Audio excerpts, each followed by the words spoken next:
এই দেখেন এই বাড়িতে আমরা প্রত্যেকটা বাড়িতে গেছি আর এবং প্রত্যেকটা বাড়িতে যে আমি খোঁজখবর নিছি। ওনার বাড়িতে যে আমি খোঁজখবর নিছি যে ওনাদের বাড়ির হালত কি, বাড়ির অবস্থা কি, দেখেন বাড়ির ভিতরে কী পরিমাণ পানি।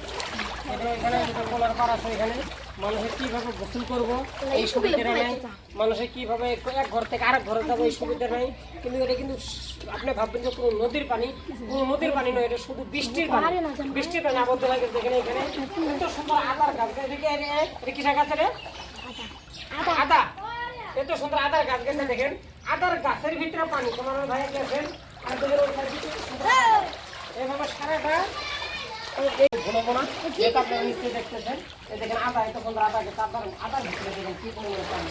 এটা কি হবে? নিশ্চয়ই আদা গাছটা মরবে, জানি না, আল্লাহ জানে ভালো। দেখেন মানুষের থাকতে পাইতেছে না, তার ভিতরে কত সুন্দর করে টিনের বেড়া লাগায় ভিতরে আদার গাছ গাড়ি দিছে। ভাই দেখেন সারাটা এরকম, আমি এই গ্রামটা ঘুরলাম, সারাটা গ্রামই পানির নিচে আছে।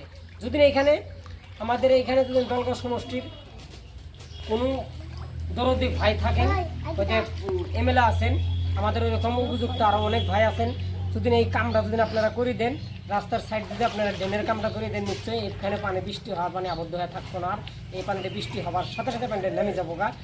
যদি আপনারা যতটুকু পারেন আমার এই ভিডিওটা শেয়ার করুন, যত শেয়ার করবেন যত ভিডিওটা ভিউজ হবো, নিশ্চয়ই ওনারা ভিডিওটা দেখবো, এরকম উপযুক্ত মানুষ ভিডিওটা দেখবো, দেখার পরে নিশ্চয়ই এই কামটা যদি এই কামটা আপনাদের ভিডিও দেখার মাধ্যম দিয়ে যে এই কামটা করে নিশ্চয়ই ভালো হবো, সুবিধা হবো।